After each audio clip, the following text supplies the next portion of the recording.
የቤተ ክርስቲያኒቷን የውጭ በር መዝጋት አግባብ ነው ወይ? በዚህ ዙሪያ መጥቻለሁ። ሼር፣ ኮፒ ሊንክ፣ ፎሎ አድርጉ። እንደዚሁም ደግሞ አቃቤ ስርዓት የሚለውን ዩቱብም እንደዚሁ ሰብስክራይብ አድርጉ። የልዑል እግዚአብሔር ቸርነት ከሁላችን ጋር ይሁን። የቤተ ክርስቲያኒቷን የውጭ በር መዝጋት አግባብ አይደለም። ለምን ከተባለ ቤተ ክርስቲያኒቷ የተሰራችው የቤተ ክርስቲያኒቷ አጥር የታጠረው ዙሪያውን መጠለያ የተደረገው ሰዎች ከፀሐይ ከዝናብና ከነፋስ እንዲጠለሉበት ወደ ቤተ ክርስቲያን መቅረብ የማይችሉት የወር አበባ ሌላም ግዴታ ያለባቸው ሰዎች በቤተ ክርስቲያኒቷ ዙሪያ ባለው መጠለያ እንዲቆሙ ነው። የውጩን በር ግጥም አድርጎ ቆልፎ ግን ሰውን ማሰቃየት ይሄ የሀሳብ የለሽና የደንታቢስ የበልቶ አደር አስተዳዳሪዎችና አለቆች አስተሳሰብ እንጂ ይሄ የቤተ ክርስቲያን ስርዓት አይደለም። በቤተ ክርስቲያኒቷ ውስጥ ሰዎቹ እንዳይዘዋወሩ ማስተማር ነው እንጂ የሚቻለው የቤተ ክርስቲያኒቷን በር ዝጉ የሚል ስርዓት የለም። ደግሞ ሊዘጋ ከቻለም ደግሞ የሚዘጋው ደግሞ የትኛው ነው ከተባለ የውስጠኛው በር ነው እንዲዘጋ የታዘዘው። የውስጠኛው ማለት የትኛው? የምስራቁ፣ የደቡቡና የሰሜኑ። የምዕራቡ በእርግጥ ዝግ ነው። አሁን አንዳንድ ቦታ ላይ ብቻ ነው ክፍቱ። እነዚህ የውስጡ የቤተክርስቲያኑ በር ማለት ቤተክርስቲያኒቷ የተሰራችበት በሩ ዋናው በር ነው እንጂ እንዲዘጋ የተፈለገው የውጨኛው የአጥሩ በር አይደለም የሚዘጋው። እነዚህ ታዲያ የውስጠኛውን ለውጨኛው ሰጥተው ሰውን መኪና መንገድ ላይ አንጋረው መኪና ማለፊያ አሳጥተዋል ማለት ነው። እና በዚህ ሁኔታ ላይ ለምንድን ነው እንዲሆነው ከተባለ ቅዳሴው ቀድሞ ስለሚጀመር ህዝቡ ደግሞ በሰዓቱ ነው የሚመጣው። ከዚህ ቀድሞ ቅዳሴ የሚገባው 12 ሰዓት ነበር። አሁን ከየት እንዳገኙት አላቅም የሆኑ ከውካዋዎች መጥተው ከተማው ሞልተውታል። ምንድነው 11 ሰዓት ተኩል ላይ ቅዳሴ ይገባሉ። 11 ሰዓት ተኩል ላይ ቅዳሴ መገባቱ ባልከፋም እንኳን ብንል ከዛ በኋላ እስከ 4 ሰዓት ድረስ ሲያስጨፍሩብን፣ ሲያዘልሉብን፣ ሲያስጮሁብን አስቡት። ሊያስቀድስ የመጣውን የቆረበውን ታምረ ማርያም ለመስማት የመጣው እሁድ ጧት የሚመጣው ህዝብ እኮ እውነቱን ለመናገር ወንጌል ለመማር አይደለም የሚመጣው። ወንጌል ተምሮ የጨረሰ ሃይማኖቱ የገባው ሊቆርብ እንደዚሁም ደግሞ ታምረ ማርያም ሊሰማ ኪዳን ሊያስደርስ ሊያስቀድስ የመጣውን ህዝብ በኋላ ላይ 2 ሰዓት ተኩል ላይ የመጣ ሰባኪና የመጣ ዘማሪ እዛ ላይ ያዝብለው እያለ እሱ ይዘላል። ደግሞ የሚገርመው ነገር እኮ እንደው የክርስትና መልክ እንኳን የለንም። አብዛኞቻችን ሰዎች ስንታይ ጉንጫችን የተነረተ የበሰለ ብርቱካን የሚመስል ፊታችንን በራሳችን ፊት እንኳን የማንንቀሳቀስ ሰባኪነን ብለን ዘማሪነን ብለን አስተዳዳሪነን ብለን የምንሰለፈው ከዛም በላይ ብለን የምንሰለፈው እንደገና ቦርጫችን ደግሞ ጋንጋን የሚያህል እንዴ አለመጾማችን እኮ ይናገራል። እዛ ላይ በቃ እንደው የቤተ ክርስቲያኒቷን ስርዓት አለመከተላችን እዛ ላይ ይነገራል።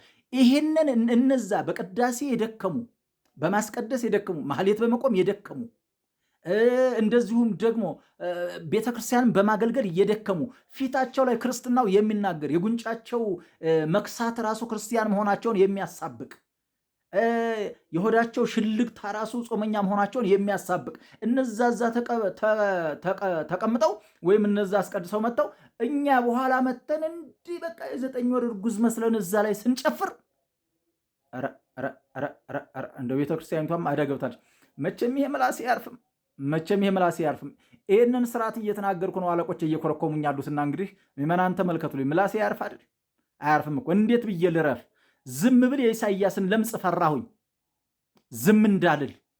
ነገር ግን ብዙ ነገር እየተበላሸ ነው ያለው። ብዙ ነገር እየተበላሸ ስርዓት እያጣ ነው ያለው እና ስለዚህ 11 ሰዓት ላይ ቅዳሴ ገብተው ወዲያው በሩን ይዘጉታል።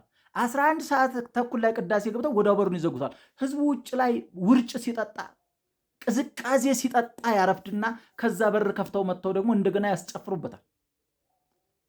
ከዚህ ግባ የማይባል ለጆሮ እጅግ በጣም የሚሻክር ከወንጌል አገልግሎት በጣም የራቀ ለጆሮ የሚጎረብጥ ለአእምሮ በጣም የሚዘገነን ቃላትን የሚወረውሩ ሰዎች እዛ ላይ ቆመው የሚናገሩትን የማያውቁ ሰዎች በቃ ሲደነፉበት ያረፍዳሉ። ከዛም በመቀጠል ደግሞ ዘማሪ ነው ተብሎ ደግሞ ያንን ሁሉ ልልበሉ በመሐል ልልበሉ። እንደው እኮ ትምህርታችን እኮ ስርዓት ካጣ እኮ ሰነበት እኮ ጎበዝ።